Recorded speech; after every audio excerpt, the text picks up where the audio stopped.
हमारे शब्दों को ध्यान से सुनना। जब इतना गलत हो जाता है तो अपना चेहरा अपने को पसंद नहीं आता और अपना जीवन अपने को पसंद नहीं आता और अपने अंदर से मन कहने लगता है नष्ट कर दो इस शरीर को। फिर वो जो आगे की लीलाएं होती हैं, अच्छा ऐसा हुआ, फांसी लगा ली, जहर खा लिया, ये कर लिया, वो कर लिया। यदि तुम परमार्थ के पथिक हो, ये तीन बातें नहीं है तो तुम्हारा पतन हो चुका है। हमारा मन भजन में ले, होटलों में खाओगे, भजन में मन लगेगा, अशुद्ध आहार करोगे, मनमानी व्यभिचार प्रवृत्तियों का दर्शन, संभाषण और क्रिया करोगे और तुम्हारा मन सच्चिदानंद प्रभु में लग जाएगा। तमाशा समझा है, तमाशा समझ लिया अध्यात्म में मन को लगाना। अपनी दिनचर्या में इतना पावर है कि जहर भी समन हो जाएगा। मीरा जी का समन हो गया ना। अगर नियम है 1:45 बजे उठने का, स्नान का, तो 1:45 बजे ही उठना चाहिए, 2 नहीं बजना चाहिए। अपने पास सामर्थ्य होने पर नीचापमानम सुधा, वो नीच है, हम उस पर शासन कर सकते हैं, पर उसके द्वारा किए हुए अपमान को सह गए और अंदर से मनाया भगवान तुम्हें सुखी रखे, स्वस्थ रहो। जिसका इंद्रिय मनोनिग्रह युक्त समय व्यतीत होता है भगवत चिंतन में, वो महापुरुष है। अभी वर्तमान में ही है, चिंता मत करो, स्थिति जागृत होने में देर नहीं। सच्ची सच्ची तुममें बहुत सामर्थ्य है, जागो। अगर झुक गए तो रौंद दिए जाओगे। ये 8 बातें भगवत भक्त अपने जीवन में जांच ले कि है कि नहीं है, अगर ना हो तो धारण कर ले। पहला है, संत महापुरुष आपके जीवन में है कि नहीं, ये जांच करनी है। देखा है हमने, अगर किसी संत को आदर्श मानकर आप नहीं चल रहे हो तो दिमाग को खसकते हुए देखा, खसक गया है दिमाग। वो मनमानी आचरण केवल सिद्ध बनने के लिए कर रहे हैं। उनके आचरण ऐसे कि भोले भाले लोग ये समझे कि ये तो सिद्ध है। और जानते हो सिद्ध किसे कहते हैं? ब्रह्म भूता प्रसन्नात्मा न सोचति न कांक्षति समः सर्वेषु भूतेषु मद भक्तिम लभते पराम निर्माण मोहाजित संग दोषा अध्यात्म नित्या विनिवृत्त कामा द्वंद्व विमुक्ता सुख दुख संगई गच्छन्त मूढ़ा। ये स्थिति आनी चाहिए। पूरा कोरा, जैसे नाटक मंच पर नाटक किया जाता है ना, पूरा दिखाई देता है, पूरा नाटक। क्यों? क्योंकि कोई डांटने वाला नहीं है, कोई आदर्श नहीं है महापुरुष जीवन में। जो मन में आवे सो बोलो, जो मन आवे सो नाटक करो, तो 100 200 500 लोग भोले भाले जिनको ककाहरा नहीं आता परमार्थ का, वो कह देते मेरे भगवान, मेरे सिद्ध योगी, मेरे महापुरुष मिटिया मेट कर देते हैं। बात तो तब समझ में आवे जब रसिक जन पास करे, गुरुजन पास कर दे।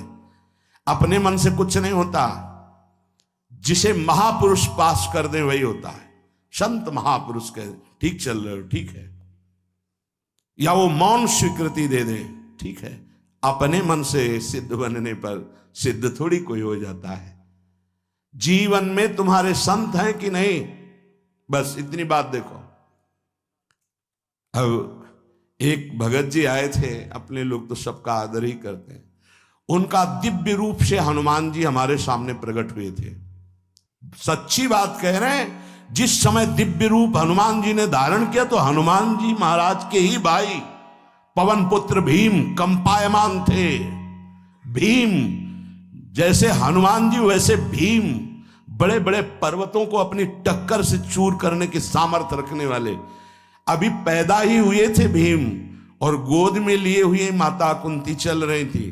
अचानक सिंह निकला, दहाड़ हुई तो गिर गए भीम। तो जो जिस चट्टान पे गिरे चकना चूर हो गई चट्टान, और उस आवाज से भयभीत होकर भाग पड़ा सिंह। अभी गोद में बच्चा थे। वो भीम जिस समय प्रार्थना की कि भैया मैं तुम्हारा वो दिव्य रूप देखना चाहता हूं, तो उनका काहे को तुम व्यर्थ में ऐसा तुम नहीं देख पाओगे। तो उनका हमारी लालसा है आपका छोटा भाई हूं तो अट्टहास किया हनुमान जी का वो दिव्य रूप कि कंपायमान होकर कह रहे थे, हे वायुपुत्र, हे पवन पुत्र, तुम अपने रूप का संवरण करो, मेरी सामर्थ्य नहीं। और वो व्यक्ति ऐसे कह रहा, मैं दिव्य हनुमान। हम कह रहे पाखंड मत करो, ठीक से चलो तो ये सब भगवत स्वरूप अनुभव में आ जाएंगे। ठीक से चलो, बड़ा विचित्र स्वरूप है। जब तक जीवन में कोई संत नहीं तो हम ये देख रहे हैं कि वो जीवन या तो पाखंड में सकिल जाएगा और या तो व्यर्थ के चिंतन में फंसा हुआ अपने को मान लेगा कि मैं सिद्ध हूं। आपका शब्द, आपकी दृष्टि, आपकी चेष्टा, तस्मात् शास्त्रम प्रमाणम ते, तब सिद्ध माना जाता है। बहुत सिद्धों के दर्शन हुए, गंगा किनारे सिद्धों का हमने कभी नहीं देखा ऐसा प्रमादी। सिद्ध प्रमादी नहीं होता। 95 वर्ष की आयु पूज्य स्वामी श्री ओंकारानंद सरस्वती जी महाराज 4 बजे एक अपने निज जन से कहते, वो स्वेटर पहना दीजिए। बोले स्वामी जी अभी तो धूप है। नहीं, अंदर अभी जाएंगे, चिंतन में विक्षेप होगा, हमारे पास समय नहीं, डाल दो शरीर में। अब इसका एक साधारण शब्द हुआ, इसका प्रभाव इतना पड़ा, इतनी अवस्था में इतने चिंतन परायण की स्वेटर पहनना है ये स्मृति बाधा ना पहुंचा पावे, डाल दो शरीर में। कितना सूक्ष्म। बड़े बड़े महापुरुषों को देखा है, अपने ब्रज के प्रेमी जनों को और ब्रह्मबोध संपन्न दोनों महापुरुषों को, किंचन मात्र कहीं भी कोई भी शास्त्र विपरीत शब्द नहीं, 1 सेकंड की चेष्टा नहीं पाई शास्त्र विरुद्ध। और यहां शास्त्र में है ही नहीं, हो वैसे सिद्ध हो रहे हैं। क्यों? क्योंकि जीवन में किसी आदर्श महापुरुष का अंकुश नहीं। अगर किसी संत का भय तुम्हारे जीवन में नहीं है तो ये माया रौन देगी, पक्का समझ लीजिए। कोई महापुरुष तुम्हारे ऊपर अंकुश लगाने वाला हो तो इसीलिए जो देहाभिमानी जी होते भाग पड़ते हैं, क्योंकि उनकी सिद्धावस्था में वो बाधा पहुंचाएंगे। गुरुजन असली सिद्ध बनो, नाटक नहीं, तो भाग पड़ते हैं। और जो गुरुजनों की शरण में रहता है वो परिपक्व भगवत प्राप्त महात्मा बन जाता है। इसलिए पूज्य बाबा कह रहे, पहला, किसी महापुरुष का अनुशासन है कि नहीं। प्रगट में अनुशासन जरूरी है, प्रगट में अनुशासन जरूरी है। नारदानंद सरस्वती जी महाराज नैमिषारण्य के पीछे आए थे, कुछ परिक्रम उन्होंने बताया। अब वो पधार गए जो वहां के अधिकारी बनाए गए, विवेकानंद जी। नए वस्त्र धारण करके आगे, सदवई में मना है। यदि ऊपर का नया वस्त्र हो तो नीचे का पुराना और मलिन होना चाहिए। अगर नीचे का तो फिर ऊपर का पुराना मलिन, मैच नया, क्रीच एकदम, ये सब साधुता के कुछ नियम होते हैं, साधुता की एक मर्यादा होती है। तो वो दोनों नए पहन करके आ गए, भूल हो गई उनसे, देखा शिष्य। और नैष्ठिक ब्रह्मचर्य में सफेद कपड़े पहनाए जाते, तो और वो खिले हुए ऐसे बांधे, ऐसे सब। उनकी दृष्टि गई, लाख लाख जहां बैठकर सत्संग सुनते हैं स्वामी श्री नारदानंद सरस्वती जी, बड़े ही महापुरुष थे, अपार भीड़। और सत्संग के बाद 1 घंटा सबको एकांत चिंतन करो। क्या वहां ब्रह्म ज्ञान का सत्संग होता था। प्रातःकालीन बेला पे जैसे अपने यहां सत्संग होता है, वहां थोड़ा विलंब होता था, 5:30 बजे। जो निज जनों का वो योग वासिष्ठ से कैसे तुम्हें बताएं, जो उस सभा में बस यही लगता है कितनी जल्दी देह राख छूटे और अपने स्वरूप में महापुरुषों का वचन का प्रकाश होता है। एक सत्संग होता था सामूहिक सब लोगों को, एक होता था पर्सनल, जो दिव्य साधक हैं केवल वही बैठ सकते हैं, अन्य नहीं। ऐसे पूज्य बाबा के यहाँ भी एक होता था पर्सनल ज्ञान का और एक होता था सामूहिक प्रवचन। तो उस समय सामूहिक सत्संग चल रहा था, काफी सब समाज लाखों की थी। देखा दूर से,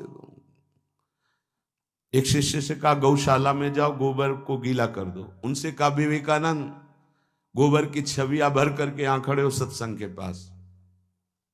अब वहां नच हो नहीं सकता, और गीला गोबर तो जो 2 घंटा सत्संग हुआ पूरा टप टप ऐसे कपड़ों में, पूरी हालत बिगड़ गई। क्या था ये? संत शासन। अब दोबारा वो गलती नहीं होगी, समझाने की जरूरत नहीं, अब समझ गए कि हमसे गलती क्या हुई।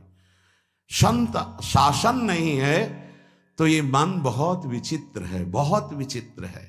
इसीलिए पहला, जो भी परमार्थ का पति को, चाहे ज्ञान मार्ग का, योग मार्ग का, किसी योग मार्ग की लौकिक ऊंचाई पर पहुंचे हुए कि गुरुदेव आए और उन्होंने कहा कि किसी कारण से शिष्य बढ़ जाए और अपने गुरुदेव की अवहेलना करे तो उसकी गति क्या होगी? उनका दुर्गति। दुर्गति, दुर्गति के सिवा उसके आगे कोई शब्द नहीं है। गुरु को पीड़ा है और शिष्य परम पद में पहुंच जाएगा? नहीं नहीं, ऐसा नहीं हो सकता। अनुशासन अत्यंत आवश्यक है। किसी भी वैभव या लोक व्यवहार या लोक मान्यता बढ़ जाने पर अपने गुरु का अपमान, गुरु की अवहेलना, तो उसकी दुर्गति पक्की। देखो,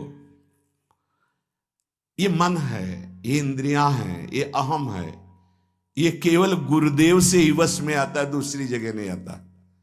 क्यों? क्योंकि दूसरी जगह उत्तर देने का अवसर है। दूसरी जगह हम नहीं मानते तुम्हारी बात, लेकिन वहां ना उत्तर है और ना नहीं मानते, केवल वहां मिटना ही मिटना है। अगर ऐसा उपासक है तो निश्चित परम पद का अधिकार। केवल मिटना कोई उपाय नहीं है, अहंकार के पोषण का कोई उपाय, केवल मिटाना है। रो लो, चिल्ला लो, जो तुम्हें करना है कर लो, आना तुम्हें इसी मार्ग में पड़ेगा, दूसरा कोई रास्ता नहीं। बलिहारी घेर करके नष्ट कर देते हैं हमारे मन की मनमानी को, हमारे अहंकार को। इसलिए जीवन में प्रगट में जिनके जीवन में संत हैं और वो स्वीकार करते हैं उनका अनुशासन, उन्हीं का जीवन प्रकाशित होता है, पक्का समझ लेना। दूसरा, भागवतिक मार्ग में चलने वाले उपासक को सांसारिक पुरुषों की मित्रता करके उनकी संगोष्ठी में नहीं बैठना चाहिए। इस बात को बहुत अच्छे से समझ लो। सांसारिक पुरुषों की जो वृत्तियां होती हैं उनमें बड़ा आकर्षण होता है भोगों का, प्रपंच का। जो साधक भ्रमणशील हैं, अगर वो गृहस्थों के यहां जाकर उनकी सैयाओं पर सोते हैं तो उनकी दुर्दशा क्या होती है चित्त की, वो खुद अनुभव करके देख ले। आज तो शास्त्रीय पद्धति को समझा ही नहीं जा रहा। जब बड़े बड़े सुभट गंगा किनारे त्याग, वैराग्य, ज्ञान के मिले ना, तो आगे का रास्ता खुलता चला गया। सांसारिक पुरुषों के समुदाय में बैठना था। वो तुम्हें भगवान कहेंगे, ईश्वर कहेंगे, अवतार कहेंगे, उनको कुछ ज्ञान नहीं। आप मान बैठेंगे अपने को भगवान, अपने को ईश्वर, अपने को अवतार मानिए, तो आप जो अवतार है ना, ईश्वर है ना, भगवान है, उनसे विमुख हो जाएंगे। यहां जो भी अवतरित हुए हैं भगवत पार्षद, वो सदैव दैन्य ही रहे हैं। आप देख लीजिए, उच्च कोटि के महापुरुष चाहे जितनी ऊंचाई पर चढ़े हों, सदैव भगवान की ही स्थापना की है। भगवान के नाम की, रूप की, लीला की, धाम की, भगवत महिमा की स्थापना की है, अपनी नहीं, अपने पार्थिव शरीर की नहीं। ध्यान रखना, जितने महापुरुष प्रकट हुए भगवान की स्थापना की। अगर हम संसारिक पुरुषों का संग करेंगे तो कई तरह से हानि हो जाएगी। सत्संग हो रहा है, बस इतने जो चाहो बैठ जाओ। हमारा पर्सनल एकांतिक केवल गुरुदेव से संबंध है और उनके द्वारा बताई हुई उपासना में हमारा समय व्यतीत होना चाहिए। कोई हमारा मित्र नहीं होना चाहिए, अलग से संगोष्ठी नहीं होनी चाहिए विषयी पुरुष की, सांसारिक पुरुष की। तीसरा, किसी भी अपनी निंदा करने वाले के प्रति कभी भी बुरा व्यवहार बर्ताव नहीं करवाना चाहिए, क्योंकि भगवान प्रेरित करते हैं निंदा करा करके महान बनाने के लिए। ये शब्द याद कर लो। जब तुम्हारी निंदा होने लगे, प्रतिकूलता होने लगे, विपत्ति आने लगे, संकट सताने लगे, तो जान लेना कि तुम्हारी अध्यात्म की भूमिका उठने वाली है, पक्का। ये अध्यात्म की भूमिका उठना बहुत कठिन होता है। अध्यात्म का प्रवचन कर लेना बहुत सरल होता है, नहीं? हाँ, चमड़ी को चिकनी करके और अध्यात्म का प्रवचन करने में कोई कठिनता नहीं, लेकिन चमड़ी और दमड़ी का राग मिटा दे फिर अध्यात्म की तरफ चले, ये किसी फक्कड़ महात्मा का कृपा पात्र ही होगा जो फकीर होगा, जिसने विश्व की समस्त भोग वासनाओं को रौंद करके अपने स्वरूप में स्थित हो गया। ऐसे महात्मा के संग के बिना अध्यात्म का रंग नहीं चढ़ सकता, और देखने को मिल रहा है। जब तक हमें अध्यात्म का परिचय नहीं है तब तक कहीं भी हम राजी हो जाते हैं। अरे राजी होने को तो टाकीज के सामने देखो जाके, हजारों की भीड़ लगती, लाइन में खड़े होते हैं, पैसा देते हैं, और क्या देखने जाते हैं? झूठा तमाशा। उनको आप क्या कहोगे? ज्ञानी कहोगे? सत्संगी कहोगे? भीड़ का इकट्ठा हो जाना कोई अध्यात्म का चमत्कार नहीं होता। तो अध्यात्म का चमत्कार तो अंतर की वृत्ति का परिवर्तन हो जाना होता है। नहीं तो अगर एक नृत्य करने लगे ना तो हजारों उसको देखने खड़े हो जाते हैं, फिर 14 संगीत बज रहे हैं, फिर इसके बाद अगर हजारों ये बैठे मनोरंजन कर रहे हैं तो इनका कोई मात तो नहीं। अगर एक महात्मा कह देता है कि तुम वास्तविक भगवत मार्ग के पथिक हो तो धन्य हो गया जीवन, और 1 करोड़ लोग कह दें कि परमार्थ का पथिक है तो मान्यता नहीं मानी जाएगी। ये अध्यात्म है। अध्यात्म इसीलिए कह रहे हैं कि सांसारिक पुरुषों की संगोष्ठी में रति न करे। तीसरी, अपनी जब कोई निंदा करे तो उसका भला जरूर मना देना, बुरा मत मना देना, नहीं तो अध्यात्म छूट जाएगा। अपने पास सामर्थ्य होने पर नीचापमानम सुधा, वो नीच है, हम उस पर शासन कर सकते हैं, पर उसके द्वारा किए हुए अपमान को सह गए और अंदर से मनाया, भगवान तुम्हें सुखी रखे, स्वस्थ रहो, और कभी भी हम आपका विरोध नहीं करेंगे। जब अवसर मिले तब फिर हमारी निंदा करना। भगवान तुम्हें स्वस्थ रखे, तुम्हारा कभी अमंगल न हो। ध्यान रखना अध्यात्म। चौथा, अपने मुख से कभी किसी की निंदा ना करना। निंदा व्यक्तिगत नाम लेकर के की जाती है, सिद्धांत सार्वभौम वर्णन होता है। जैसे यहां हम कह रहे हैं, वो निंदा सिद्धांत के विपरीत आचरण में जो चलते हैं उनकी है। कौन है? नाम नहीं है, रूप नहीं है। सिद्धांत में चलना एक ये मार्ग, सिद्धांत से बिलक चलना ये पाखंड है। पाखंड और दंभ की निंदा होती, और सत्य की कोई निंदा करे तो वो प्रकाशित होता है।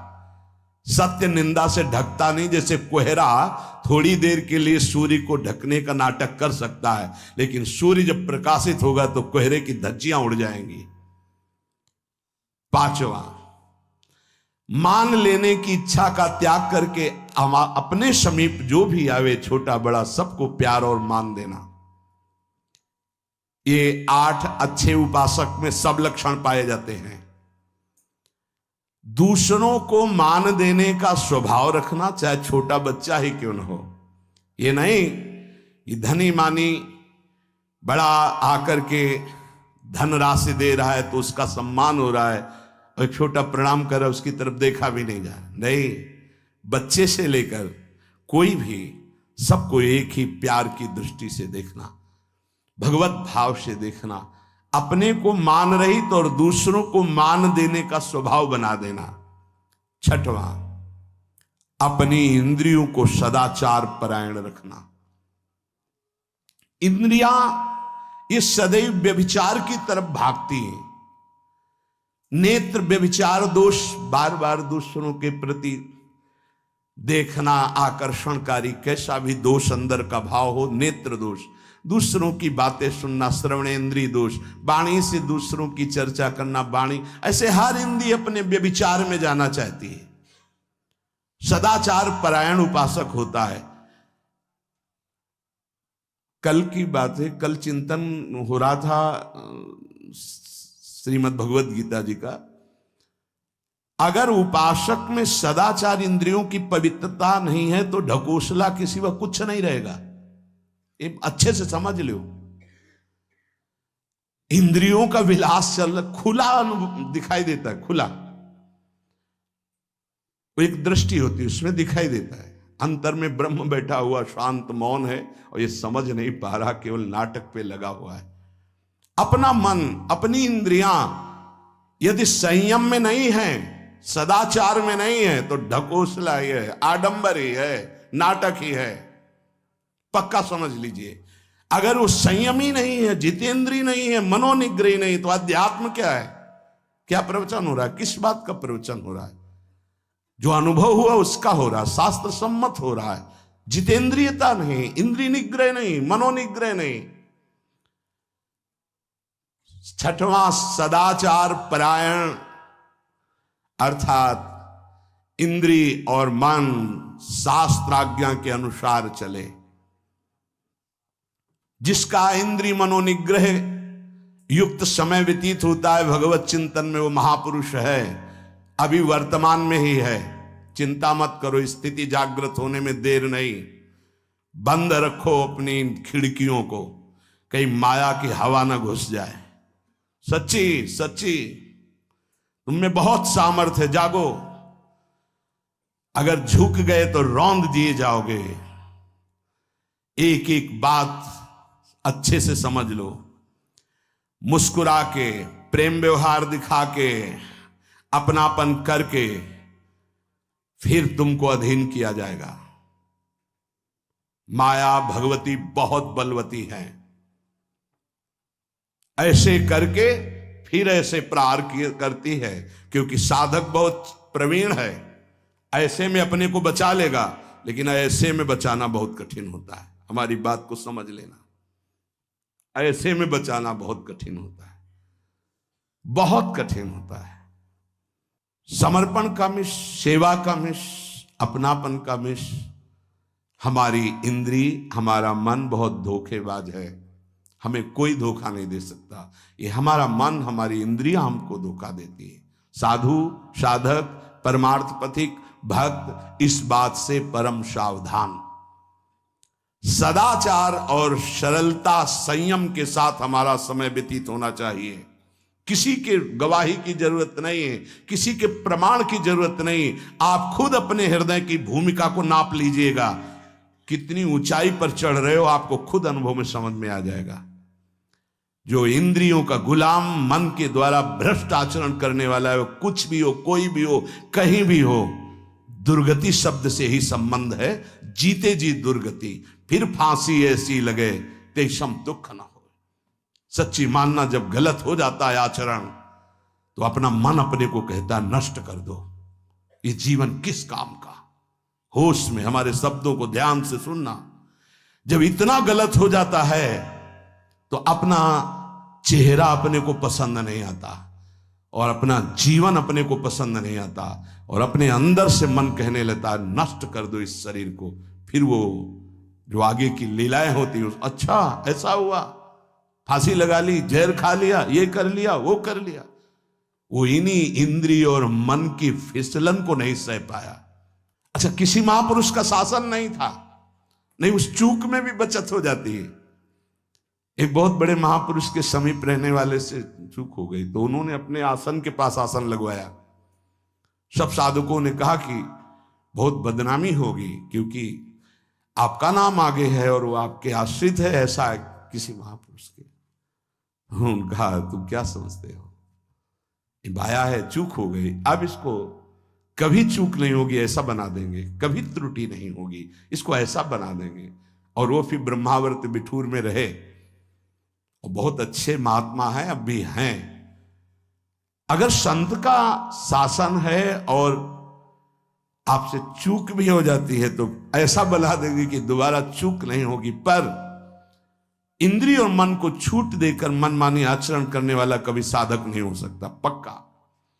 और आप सच्ची मानना, आपकी एक बार इंद्रिय मन छूट हो गई तो जिंदगी भर दबे रहोगे, दहाड़ने लायक नहीं रहोगे। माया तुम्हारे को सदैव कोसती रहेगी, तुम्हारा हृदय जलता रहेगा। ऐसा कैसे हो गया, ऐसा कैसे हो गया। जब ऊंचाई की तरफ सोचोगे तो सामने वो, अगर प्रायश्चित करके मिटा दिया है तो बात है, नहीं तो वो कर्म सामने आ जाएगा। लगेगा नहीं हम इस ऊंचाई लायक नहीं है, नहीं हम इस ऊंचाई लायक। आपसे प्रार्थना कर रहे, अगर चूक हो गई हो तो उसको मिटा दो, नहीं आगे बढ़ने में बाधा पहुंचा देगा। अपने गुरुजनों से सलाह करके उसका प्रायश्चित कर लेना चाहिए। अगर गुरुजन कर दे जाओ कुछ नहीं तो कुछ नहीं, खत्म खेल, वो निपटा देंगे, वो करुणामय है, उनमें बड़ी सामर्थ्य है। पर छठवां सूत्र, सदाचार, संयम, जितेंद्रियता, मनोनिग्रह साधक में होना ही चाहिए। जो साधक एकांत में मनोरंजन करके अपने जीवन को नष्ट कर रहे हैं, अच्छा होता गृहस्थ धर्म में रहते, बाल बच्चे पैदा करके मेहनत करके धर्म पूर्वक कमाते और समाज की सेवा करते। यदि अखंड ब्रह्मचारी वैराग्य मार्ग के पथिक हो तो चूक ना होने पावे प्रार्थना करते हैं। इंद्रियों को शिथिल ना होने देना, मन को शिथिल मत होने देना, नहीं तो ऐसा बंधन ये बांध देते हैं कि बड़े बड़ों को सर झुकाकर चलना पड़ता है, रौंद देती है माया। ध्यान रखना, सर उठाने लायक नहीं रह जाता। अगर इंद्रिय जन्य भोगों का आकर्षण नष्ट कर दे तो अपना मन अपने को जलाता रहता, धिक्कार देता रहता। कैसे हो गया ऐसे? तो कैसे हो गया? कीन हो इस कबहू अभिमाना, सुख हो वंचा कृपा निधाना। कहीं अभिमान हो गया कि मैं ब्रह्मचारी हूं, मैं जितेंद्री हूं, मैं मनोनिग्रही हूं, तो ठाकुर जी ने दाना फेंक दिया, देख भला मनोनिग्रही है तो मत चुन। लेकिन कृपा पात्र साधक पुनः अपने आप को सावधान करके सदाचार में ही स्थित रहे। आज सदाचार को समझा ही नहीं जा रहा कि सदाचार है क्या। सातवां, किसी भी पद को साधक कभी स्वीकार न करे। समाज में बड़े पद मिलते हैं, यहां भगवत प्राप्ति की वार्ता हो रही। किसी भी पद, किसी भी सम्मान को स्वीकार न करें। ये सब उपाधियां हैं, अगर उपाधियां स्वीकार की तो उपद्रव शुरू हो जाएंगे। कोई उपाधि स्वीकार न करो तो इतने महान बन जाओगे कि पूरे विश्व में तुम ही होगे। ये भी बात याद कर लो, कोई भी छोटी मोटी उपाधि स्वीकार की तो उस महान को नहीं प्राप्त कर पाओगे। विश्व में तुम ही होगे, या तो ज्ञान में तो एक तुमसे बड़ा कोई है नहीं, और अगर भक्ति में तो तुमसे छोटा कोई नहीं, तो विश्व में तुम ही तो हुए ना। सब बड़े और आप छोटे, विश्व में आप त्रणादपि सुनीचेन, और ज्ञान तो हम ब्रह्मास्मि, सबको समेट लिया अपने में, एक के सिवा दूसरा कोई नहीं। ये है उपाधि रहित महापुरुष की स्थिति। कोई उपाधि स्वीकार न। अनंत ब्रह्मांडों का महारत्न इंद्र नीलमणि, जहां जहां भक्त मेरा चरण रखे वहां वहां रखूं हाथ, पीछे पीछे मैं फिरूं कभी न छाड़ूं साथ। इससे बड़ा कोई पद होगा?